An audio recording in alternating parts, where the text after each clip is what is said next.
이름은 사람이나 회사 또 교회나 심지어 물건들에 붙어서 그것의 정체성을 나타냅니다. 보통 회사를 설립할 때 이름부터 짓습니다. 그리고 그 이름을 잘 표현해주는 이미지를 만들게 됩니다. 이것을 로고라는 이름으로 부르기도 하고 또 CI라는 이름으로 부르기도 합니다. 이 CI는 번역하면 이 회사의 정체성을 의미합니다. 이 사람의 경우에 있어서도 마찬가지입니다. 이 사역을 하면서 이름을 3번이나 바꾼 이 청년 자매를 만난 적이 있었습니다. 이 본명이 있었는데 이 캐톨릭 신앙을 받아들이게 되면서 다시 태어났다는 의미에서 아예 세례명을 본인의 이름으로 바꿨습니다. 그러다가 다시 기독교 신앙을 가지게 되면서 다시 이름을 바꿀 필요를 느끼게 되었다고 했습니다. 그때 본명으로 다시 돌아갈까 생각도 했었는데 이 본명이 장명소에서 비신앙적인 의미로 지어졌다 보니까 아무래도 이 불편한 생각이 들어서 다시 신앙의 뜻을 담은 이름을 찾아서 그 이름으로 바꿨다고 했습니다. 이름이 자신의 존재적 정체성을 의미한다고 여겼기 때문에 이렇게 이름을 3번이나 바꾼 것이 아닐까 하는 생각이 들었습니다. 오래전의 일인데 이만수 야구 감독이 SK 2군 감독으로 있었던 적이 있었습니다. 그때 SK 1군 감독이 김성근 감독이었는데 어느 날 이 경질설이 돌더니 김성근 감독의 이 감독의 자리에서 물러나고 2군 감독이었던 이만수 감독이 이제 1군 감독으로 올라오는 일이 생겼습니다. 이 경기력 문제 때문이었는지 아니면 다른 문제가 있었기 때문에 그랬었는지 전혀 기억은 나지 않습니다만 하여튼 이 교체되는 시기에 여러 가지 마찰이 빚어졌습니다. 그러면서 당시 꽤 좋은 이미지를 가지고 있었던 이만수 감독에게 안티팬들이 생기기 시작했습니다. 그 안티팬들이 이만수 감독에게 새로운 별명을 지었는데 그 별명이 유다만수였습니다. 이 사실이 아니었겠지만 인기를 이용해서 이 스승인 김승근 감독을 배신하고 그 자리에 올랐다는 의미에서 안티팬들이 그렇게 지었던 것 같습니다. 이처럼 이 사람들 인식 속에 유다라는 이름에는 이 가룟 유다의 배신이라는 불명예스러운 이미지가 쌓여 있어서 이름으로는 좀처럼 사용하지 않고 좋지 못한 태도나 행실에 이 수식어처럼 붙여서 한 사람의 좋지 못한 정체성을 표현할 때 사용하곤 합니다. 이처럼 이름에는 그 사람이 어떠한 존재인가, 어떤 사람이 되면 좋겠는가에 대한 총체적인 것들이 담겨져 있습니다. 보통 이름은 그렇게 짓습니다. 이 가인이라는 이름도 큰 의미를 담고 있었습니다. 다시 말하면 부모님은 이 가인이라는 이름에 아들의 이 존재적 의미, 정체성을 담고 싶었습니다. 창세기 4장 1절을 보면 이렇게 기록이 되어 있습니다. 아담이 그의 아내 하와와 동침하매 하와가 임신하여 가인을 낳고 이르되 내가 여호와로 말미암아 득남하였다 하니라. 가인을 낳고 내가 여호와로 말미암아 득남하였다라는 표현을 했습니다. 이 표현에 가인이라는 이름의 뜻이 있습니다. 그 뜻은 얻다입니다. 하나님께서 주셔서 얻게 되었다라는 뜻이 그 안에 담겨져 있었습니다. 아담과 하와는 에덴에서 벌어졌던 모든 일들이 너무나 선명한 기억으로 남아 있었을 것입니다. 자신의 존재가 생겨난 곳, 하나님과의 교제 속에서 또 짝지어 주신 그 부부 사이에서 형언할 수 없는 기쁨과 복을 누리던 곳, 뱀의 유혹을 이겨내지 못해 모든 것이 한순간 무너져 버린 곳, 그래서 쫓겨난 그곳을 어떻게 평생 잊을 수가 있었겠습니까? 아담과 하와는 이 모든 것을 도저히 잊을 수가 없었을 것입니다. 그래서 간절했을 겁니다. 자녀들은 자신들이 저지른 이런 치명적인 실수를 반복하지 않기를 말입니다. 제발 자식들만은 하나님과의 교제 안에 살며 하나님께서 약속하신 회복을 얻기를 바라는 그 마음으로 가득했을 것입니다. 하나님을 순종하며 사는 삶이 참된 복임을 자식들에게 간절히 알리고 싶었겠죠. 이 간절한 마음이 가인이라는 그 이름 안에 고스란히 담겨져 있었습니다. 아들아, 너는 하나님으로부터 비롯된 존재고 늘 하나님 안에서 하나님을 순종하며 살아야 하는 존재란다. 이 정체성을 꼭 기억시키고 싶어 그 정체성을 가인이라는 이름에 담았습니다. 그래서 어려서부터 하나님께 예배드리는 법을 가르쳤겠죠. 그렇게 가인은 어려서부터 예배드리는 법을 배웠습니다. 그리고 예배는 어느새 가인의 삶의 일부가 되었습니다. 일터에서 얻은 것으로 하나님께 제물을 드리는 것은 매우 당연한 것이 되었겠죠. 그런데 언제부터였을까요? 무슨 계기가 있었던 것일까요? 가인의 마음에 문제가 생기기 시작했습니다. 태도에 문제가 생기기 시작했습니다. 하나님은 중심을 보시고 중심을 바르시는 분이신데 그 중심이 고장나 버려서 습관적으로 반복적인 그런 행위만 남아 버렸습니다. 사실 이 하나님께는 재물이 문제가 아니었습니다. 감사가 사라진 채, 기쁨이 사라진 채, 사랑이 사라진 채 이 습관적인 행위로만 드려진 그 재물은 하나님께 그 어떤 의미도 가지지 못한 것이 되었습니다. 하나님은 그 재물을 받지 않으셨습니다. 그때 가인은 자신을 돌아봤어야 했습니다. 내게 무슨 문제가 있는지를 말입니다. 그런데 가인은 그 반대로 반응을 했습니다. 이미 고장나 버린 마음은 제동이 되지 않는 이 폭주하는 기차와 같았습니다. 분노는 걷잡을 수 없는 속도로 마음을 점령해 가기 시작했습니다. 그리고 마침내 동생을 죽이는 데까지 이르고 말았습니다. 그것도 계획적으로 말입니다.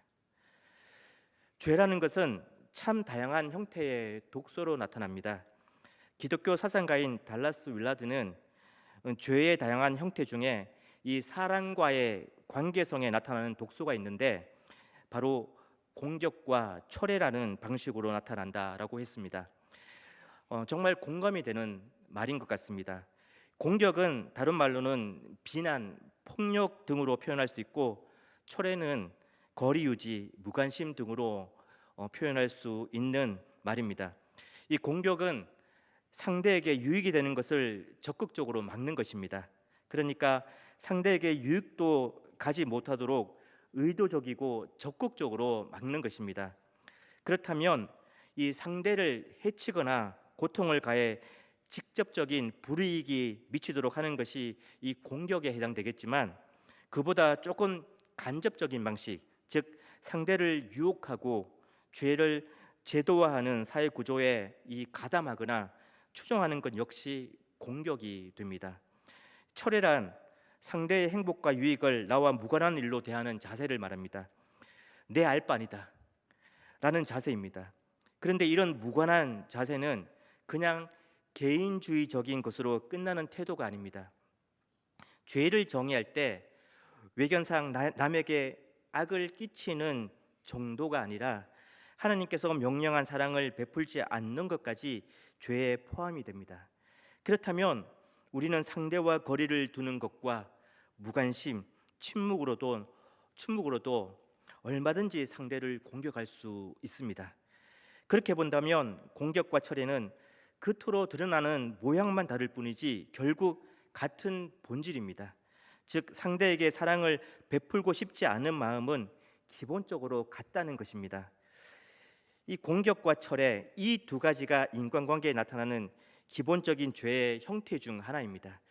면밀히 우리의 일상을 들여다보면 공격과 철회라는 이 두 형태가 평범한 우리의 일상 속에서 얼마나 빈번하게 일어나고 있는지, 또 이 형태가 나와 아주 가깝게 관계를 맺고 있는 사람들에게도 얼마나 자주 나타나는 현상인지를 쉽게 발견하게 될 것입니다. 가인의 마음을 점령한 죄는 공격과 철회라는 두 형태로 나타나 이 동생과의 관계를 완전히 깨어버렸습니다. 살인이라는 공격성으로 드러났고, 살인 후 아벨이 어디 있느냐는 이 하나님의 물음에 내가 아우를 지키는 자이니까 라는 대답을 통해 철회, 즉 사랑 잃은 무관심으로 드러났습니다. 내가 왜 아우까지 신경을 써야 하느냐, 아우가 어디에 있든 그게 도대체 나와 무슨 상관이냐 하는 말을 하고 있는 것입니다. 이때도 하나님은 회개의 기회를 주신 것입니다. 그러나 가인은 끝까지 마음을 돌리지 않았습니다. 드디어 가인에게 벌이 내려졌습니다. 땅이 생산량을 대폭 잃게 되어 한 곳에 정착하지 못한 채 떠도는 삶을 살게 될 것이라는 벌이었습니다. 이 농사를 짓는 사람에게 땅에 대한 저주는 곧 삶에 대한 저주와도 같은 의미입니다. 그뿐 아니었습니다. 그는 지금 거한 그 땅에서 추방하게 될 텐데 그것은 곧 자신의 안전에 위험을 당할 수 있음을 의미했습니다. 누군가를 죽인 것처럼 그도 누군가에게 죽임을 당할 수 있게 될 수도 있음을 의미했습니다. 이 정도의 저주를 들었다면 회개할 만도 했을 텐데 가인의 반응은 의외였습니다. 자신에게 내려진 벌이 너무 무겁다라는 것과 죽임을 당할지도 모른다는 두려움에 대한 호소를 하나님께 했습니다. 4장 13절에서 14절을 보시겠습니다. 가인이 여호와께 아뢰되 내 죄벌이 지기가 너무 무거우니이다. 주께서 오늘 이 지면에서 나를 쫓아내시온즉 내가 주의 낯을 배웁지 못하리니 내가 땅에서 피하며 유리하는 자가 될지라 물은 나를 만나는 자마다 나를 죽이겠나이다. 이 참 뻔뻔하고도 파렴치한 모습 아닙니까? 그런데 여기에서 더 이해가 안 되는 것은 바로 하나님의 반응입니다. 15절을 한번 보겠습니다. 가인을 죽이는 자는 벌을 7배나 받으리라 하시고 가인에게 표를 주사 그를 만나는 모든 사람에게서 죽임을 면하게 하시니라. 사람을 죽여놓고도 회개는커녕 오히려 벌에 대한 부당함과 자기의 안위를 걱정하고 있는 이런 뻔뻔하고 파렴치한 가인에게 왜 하나님께서는 이렇게까지 친절을 베푸시는 것일까? 이해가 되지 않습니다.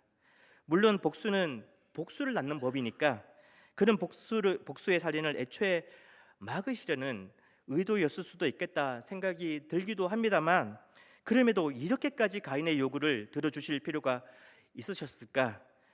마음이 불편하기까지 합니다. 이런 하나님의 반응을 이해하기 위해서는 두 가지를 좀 살펴보아야 할 것 같습니다. 이 첫 번째는 하나님은 우리가 생각하는 것보다 훨씬 많이 오래 인내하고 계시다는 것이고 그 인내는 사랑을 기반으로 한다는 것입니다. 만일 하나님께서 죄에 대해 정의라는 잣대로 즉시 심판하셨다면 살아남을 사람이 있었을까요? 하나님은 지금 우리에게도 우리의 생각보다 훨씬 많이 그리고 오래 인내하고 계십니다. 그리고 그 인내는 사랑하기 때문입니다. 그 사랑은 참 오랫동안 돌이킬 기회를 주고 있습니다. 죄가 우리의 내면을 잠식하지 못하도록 계속 우리를 권고하시고 기다려주고 계시다는 것입니다. 우리에게 필요한 눈은 바로 하나님께서 우리가 생각한 것보다 훨씬 많이 오래 인내하고 계시다는 것을 인식하는 눈입니다. 이 두 번째, 이 장면은 일반 은총을 보여주고 있습니다. 하나님의 은혜는 이 세상에 두 가지 방법으로 나타납니다. 일반 은총과 구원의 은총, 이 두 가지입니다. 이 일반 은총을 알지 못하면 이 사건을 이해하는데 좀 어려움이 생깁니다. 우리는 가끔 이런 질문이 듭니다. 앞에서도 잠깐 언급했지만 왜 하나님께서는 악인을 바로 처단하지 않으시는가? 죽어 마땅한 악인이 왜 수많은 복을 누리며 심지어 오래 살도록 하시는가? 이 질문에 대해 웨인 크루뎀이라는 이 조직 신학 교수는 하나님께서 일반 은총을 주셨기 때문이라고 대답합니다. 일반 은총이란 구원과 관계없이 세상의 모든 사람들, 즉 신자나 비신자나 모두에게 임하는 이 하나님의 복입니다. 그리고 일반 은총과 달리 구원에 이르도록 하는 하나님의 은혜는 구원의 은총, 특별 은총이라고 부릅니다. 이 하나님은 심판을 하지 않으시는 것은 아닙니다. 반드시 심판을 하십니다. 하지만 최후의 심판을 뒤로 연기하신 것뿐입니다. 그 심판의 시간에 이를 때까지 하나님은 모두에게 일반 은총의 혜택을 받도록 하십니다. 때로는 불신자들이 신자들보다 더 큰 일반 은총을 받는 것 같기도 합니다. 재주가 더 많아 보이기도 하고 더 많은 창조적인 것들을 만들어 내기도 하고 더 똑똑하고 물질적으로도 더 풍성하기도 합니다. 하지만 분명한 건 이것이 하나님의 사랑을 더 많이 받았다는 증거가 될 수 없을 뿐만 아니라 영생을 얻게 될 것이라는 증거도 될 수 없습니다. 일반 은총은 만물에 하나님의 세밀한 손길이 미치고 계심을 보여주는 이 증거가 되기는 하지만 일반 은총을 입었다고 하여 참된 회개와 믿음에 이르게 되는 것은 아닙니다. 그것은 구원의 은총을 입어야만 가능해집니다. 오늘 본문 16절에서 24절을 보면 이 가인의 후손과 이 족보가 나옵니다. 이 족보에 가인의 6대 손인 라멕이라는 사람이 등장하는데 이 사람에 대해 본문 23절부터 24절은 이렇게 기록이 되어 있습니다. 한번 보겠습니다. 라멕이 아내들에게 이르되 아다와 실라여 내 목소리를 들으라. 라멕의 아내들이여 내 말을 들으라. 나의 상처로 말미암아 내가 사람을 죽였고 나의 상함으로 말미암아 소년을 죽였도다. 가인을 위하여는 벌이 7배일진데 라멕을 위하여는 벌이 77배이로다 하였더라. 이 구절을 좀 더 쉽게 번역된 새번역 성경으로도 한번 읽어보겠습니다. 우리 같이 한번 읽어볼까요? 라멕이 자기의 아내들에게 말하였다. 아다와 실라는 내 말을 들으라. 라멕의 아내들은 내가 말할 때에 귀를 기울이라. 나에게 상처를 입힌 남자를 내가 죽였다. 나를 상하게 한 젊은 남자를 내가 죽였다. 가인을 해친 벌이 7갑절이면 라멕을 해치는 벌은 77갑절이다.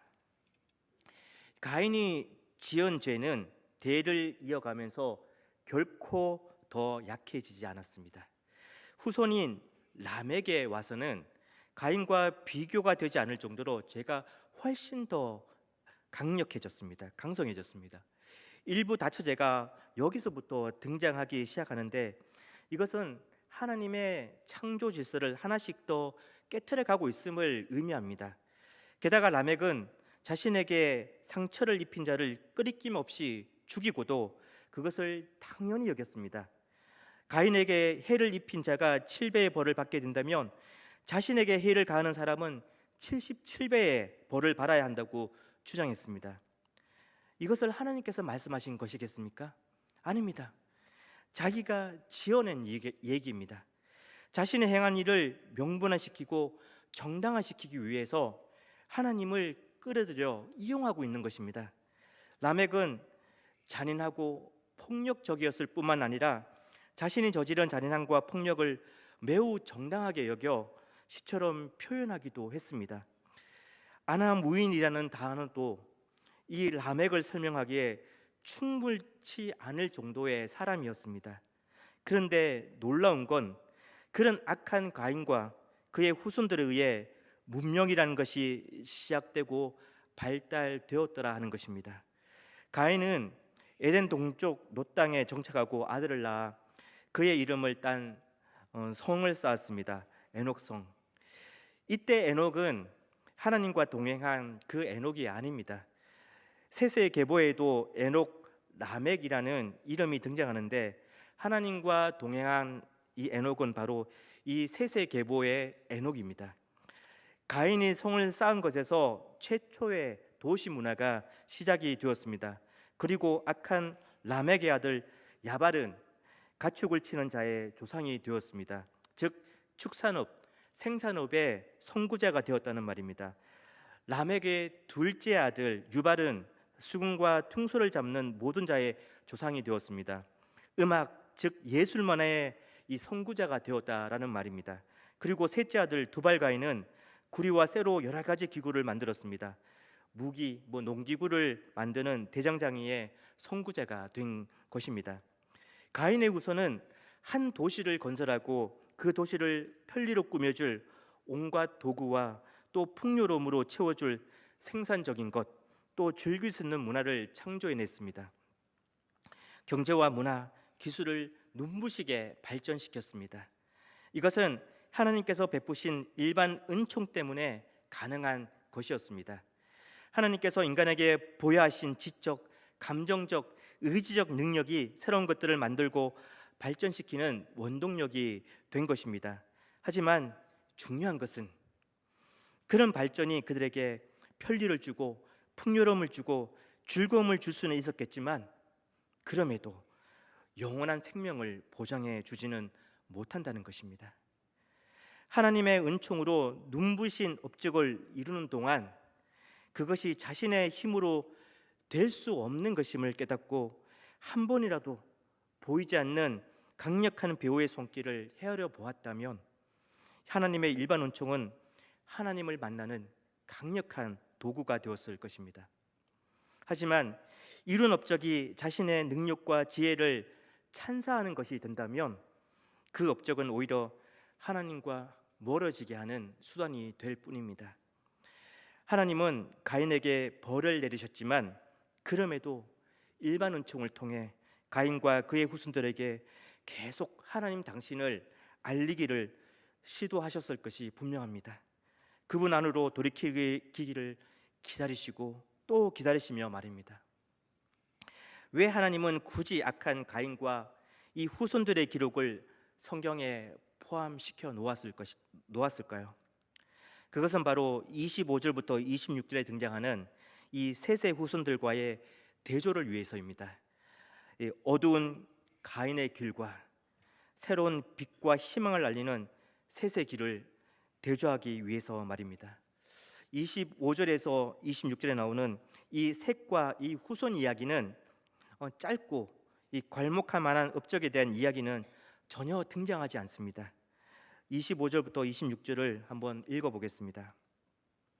아담이 다시 자기 아내와 동침하며 그가 아들을 낳아 그의 이름을 셋이라 하였으니 이는 하나님이 내게 가인이 죽인 아벨 대신에 다른 씨를 주셨다 함이며 셋도 아들을 낳고 그의 이름을 에노스라 하였으며 그때 사람들이 비로소 여호와의 이름을 불렀더라. 아멘. 이 짧지만 아주 강력한 한 문장이 선명한 길을 제시하고 있습니다. 26절 하몬절에 있는 구절입니다. 그때 사람들이 비로소 여호와의 이름을 불렀더라. 여호와의 이름, 여호와의 속성을 정확히 이해하고 예배했다라는 뜻입니다. 셋의 후손들은 가인의 후손들과 달랐습니다. 셋의 길은 자신의 연약함과 한계를 인정하고 하나님을 전적으로 의지하는 믿음의 길이었습니다. 비록 바로 이 위대한 문명, 업적 발전보다 훨씬 더 중요한 것은 겸손히 그리고 전적으로 하나님을 의지하고 있는가입니다. 과묵할 만한 업적을 남기는 것보다 겸손히 하나님을 찾는 그 한 사람인가 하는 것이 더 중요하고 더 위대하다는 것입니다. 하나님은 겸손히 당신을 찾고 의지하는 자를 사용하셔서 거대한 역사를 만들어 가시기 때문입니다. 하나님을 잊어버린 자는 하나님의 일반 은총으로 문명이나 경제, IT 발전을 이룩하고서도 오히려 그것에 지배당하고 맙니다. 하지만 겸손히 하나님을 의지하는 자는 다릅니다. 그런 것들에 속박당하는 것이 아니라 오히려 그것들을 잘 다스려 하나님의 영광을 위해 잘 사용하게 된다는 것입니다. 지난해 이 존 마크 코머 목사님이라는 분이 쓴 이 슬로우 영성이라는 책을 읽으면서 참 많은 공감을 했었습니다. 이 책에 코머 목사님은 자신의 이야기를 아주 솔직하게 적어 두었습니다. 그 목사님은 30이 안 되는 나이에 개척을 했고 그 교회는 매년 1000명씩 등록하는 급성장이 일어났습니다. 이 교회는 순식간에 대형 교회가 되었습니다. 그 목사님은 빠른 것을 참 좋아했습니다. 급한 성격인데다가 불도저처럼 밀어붙이는 성격을 지니고 있었습니다. 목표를 정했으면 최대한 빨리 그 목표에 도달해야 직성이 풀렸고 일주일에 6일을 꼭두 새벽부터 밤늦게까지 일을 했습니다. 그렇게 하고도 만족스럽지 않았다고 합니다. 그러면서도 이 성공한 목사로 비춰지기에 충분한 이력들, 즉 교회 크기, 책 판매 부수, 강연의 일정, 사회적 지위 등등을 돌아보며 스스로 성공에 도취된 적도 있었다고 고백했습니다. 어느 날 이 스스로를 심각하게 돌아보게 되는 계기가 찾아왔습니다. 자신의 내면을 들여다보니 반은 살아있고 반은 죽은 상태, 무감각한 상태, 맥 빠진 상태였다고 합니다. 영적 공허함이 심했습니다. 가정은 지키고 있었지만 의무만 남은 상태였고, 스트레스가 쌓일 대로 쌓여서는 성격이 극도로 예민해져 있었습니다. 자신의 얼굴을 보니 불행이 가득했고 전혀 자신이 설교하는 대로 살지 못했음을 알게 되었습니다. 그 목사님은 이런 생각이 들었다고 합니다.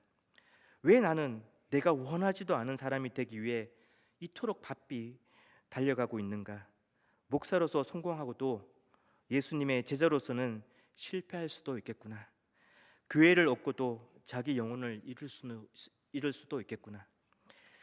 그리고 그렇게 되고 싶지 않아서 충분히 심사숙고한 몇 개월 후 그 젊은 목사님은 교회 성장의 정점에서 기꺼이 담임 목사직을 내려놓았습니다. 이 글을 읽으며 제가 이 젊은 목사님에게 느낀 감동은 단순히 그 큰 교회 담임 목사직을 사임한 것 때문이 아니었습니다. 남을 잘 속이는 것도 모자라 자기 자신까지 속이게 만드는 자기 기만, 객관적인 사실과 진실 앞에서도 그것을 인정하지 않고 나는 문제없고 잘하고 있다고 여기게 만드는 자기 기만.